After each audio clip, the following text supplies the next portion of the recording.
असहयोग। असहयोग और कुछ नहीं, शासकों के पशुबल को हटाने का कर्तव्य है। सुतांजलि, वर्ष 8, अंक 7, अक्टूबर 2024। युद्ध और गांधी। युद्ध। महाभारत। कौरव पांडव। ऐसा कोई आयुध न बचा जिसका प्रयोग न हुआ हो। युद्ध की सभी विधाओं का प्रयोग हुआ। हाथी, घोड़े, ऊंट, पैदल, रथ, हर प्रकार की सेना थी। एक ऐसा भयानक युद्ध जिसमें संपूर्ण आर्यावर्त के राज्य अपनी अपनी सेना के साथ लड़े, कटे, मरे। द्वारकाधीश श्री कृष्ण भी यादवों की अपराजेय चतुरंगिणी सेना के साथ युद्ध में भाग लिया। 18 दिन के इस भयानक रक्तपात के बाद युधिष्ठिर का राज्याभिषेक करवा श्री कृष्ण अपने स्वर्ण जड़ित गरुड़ से सुशोभित रथ में द्वारका वापस चले। क्या श्री कृष्ण अपनी मृदु मुस्कान के साथ द्वारका में प्रवेश किए होंगे? क्या उनमें विजय की प्रसन्नता रही होगी? उनकी चतुरंगिणी सेना किस हालत में वापस द्वारका आई होगी? द्वारका के द्वार पर जन सैलाब तो जमा होगा, लेकिन क्या उनकी आंखें विजयी श्री कृष्ण को खोज रही थीं, या उनको जो अब तक नहीं लौटे थे और अब कभी वापस लौट कर नहीं आने वाले थे? श्री कृष्ण के कानों में मंगल गान पड़ रहे होंगे, या रोने की, आर्तनाद की, चीख पुकार की मार्विक आवाजें आ रही होंगी। युद्ध का कारण कुछ भी हो, परिणाम कुछ भी हो, किसी भी पक्ष की विजय हो, सत्य तो यही है कि दोनों ही पक्ष पराजित होते हैं। विजयी पक्ष भी बहुत कुछ हार जाता है।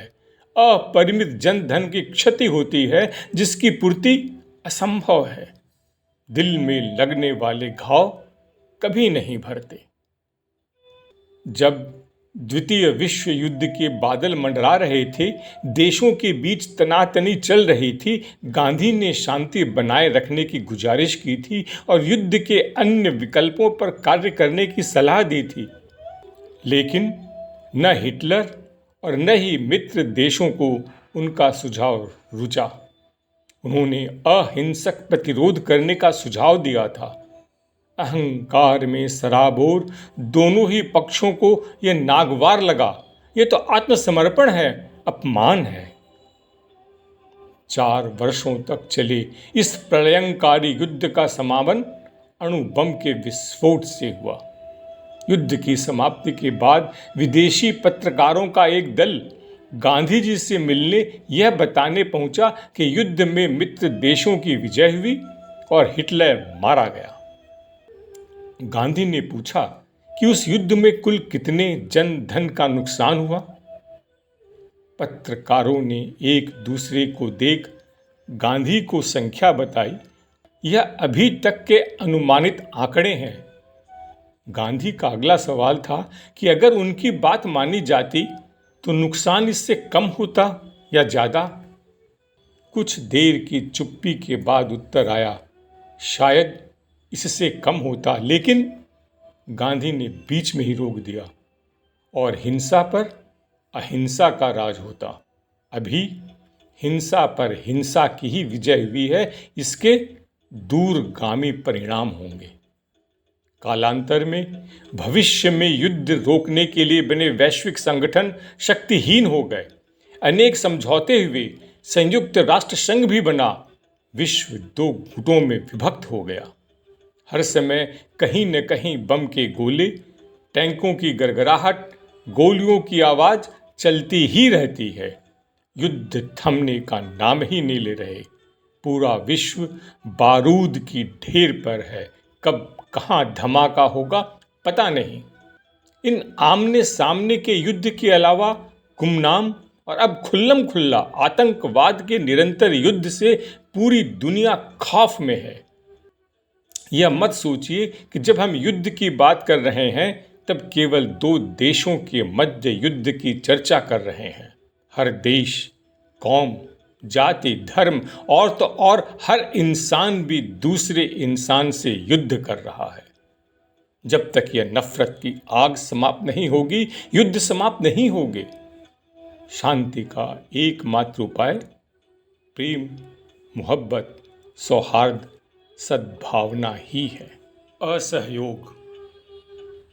कांग्रेस की बैठक में अपने असहयोग आंदोलन के प्रस्ताव को स्वीकृत कराने के लिए गांधी ने बड़ी मेहनत की और बड़े जोरदार और तार्किक ढंग से अपनी बात रखी। गांधी मार्ग पत्रिका ने इतिहास में गोता लगाकर सामग्री एकत्र कर उसे प्रकाशित किया। इससे गांधी को समझा जा सकता है। उसी के कुछ अंश।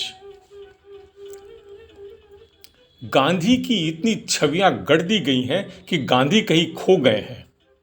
हमारे हाथ बचे हैं या तो सुविधा के गांधी या दुविधा के गांधी।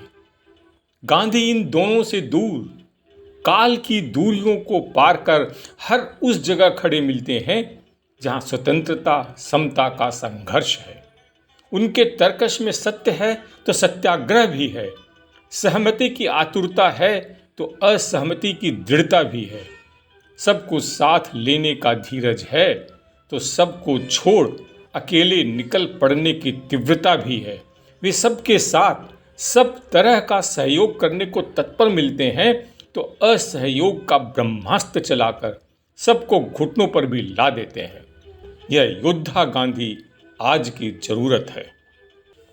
1920 का काल था। 1915 में भारत लौटे 46 वर्ष के गांधी ने केवल 5 सालों में भारत के सार्वजनिक जीवन को अपनी मुट्ठी में कर लिया था और असहयोग आंदोलन की व्यापक योजना कांग्रेस के सामने रख दी थी। कांग्रेस का हृदय गांधी के साथ था, लेकिन दिमाग कुछ दूसरा कह रहा था।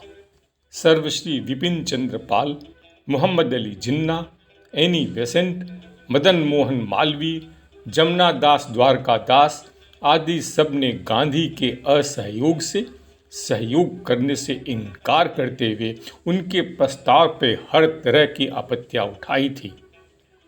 गांधी ने दृढ़ता से एक एक आपत्ति का जवाब देते हुए उनकी निरर्थकता ही उजागर नहीं कर दी, बल्कि यह भी संकेत दे दिया कि अब देश रुकने थमने को तैयार नहीं है। हम जो भारत का नेतृत्व करते हैं उनमें भी वे गुण नहीं हैं तो भारत को कभी स्वराज्य नहीं मिलेगा। मैं अच्छी तरह जानता हूं कि इस महान सम्मेलन के समक्ष यह प्रस्ताव रखने का जो अवसर मुझे मिला है उसमें मेरे कंधों पर कितनी गंभीर जिम्मेवारी आ पड़ी है। मैं यह भी समझता हूं कि आप यह प्रस्ताव मंजूर कर लेंगे तो मेरी अपनी और आपकी भी मुश्किलों में कितनी वृद्धि हो जाएगी। मेरा प्रस्ताव मंजूर करें तो इसका अर्थ होगा कि अब तक जनता अपने हक और सम्मान की रक्षा के लिए जो नीति अपनाती रही है उसे हम बिल्कुल बदल रहे हैं। मैं पूरी तरह जानता हूं कि हमारे बहुत से नेता इसके विरुद्ध हैं। ऐसे नेता जिन्होंने मातृभूमि की सेवा में मेरी अपेक्षा कहीं अधिक समय और शक्ति लगाई है। यह सब पूरी तरह समझकर मैं आपके सामने खड़ा हूं। मैं यह प्रस्ताव परमेश्वर से डरते हुए और स्वदेश के प्रति अपने धर्म के भाव से प्रेरित होकर पेश कर रहा हूं। मैं चाहता हूं कि आप उसका स्वागत करें। आप घड़ी भर के लिए मुझे भूल जाइए। मुझ पर यह आरोप है कि मैं बड़ा महात्मा हूं और तानाशाही चलाना चाहता हूं। मैं साहसपूर्वक कहता हूं कि मैं आपके पास महात्मा बनकर या हुकूमत करने की आकांक्षा से नहीं आया हूं। मैं तो आपके सामने अनेक वर्षों के अपने आचरण में असहयोग के अनुभव जो मुझे हुए हैं उसे उपस्थित करने खड़ा हुआ हूं। मैं इस बात को मानने से इनकार करता हूं कि असहयोग देश के लिए बिल्कुल नई चीज है। हजारों की भीड़ वाली सैकड़ों सभाओं ने असहयोग को स्वीकार किया है। मैं फिर आपसे प्रार्थना करता हूं कि आप इस महत्व के प्रश्न पर विचार करने में धीरज और शांति से प्रस्ताव के गुण दोषों पर अपना मत निश्चित कीजिए।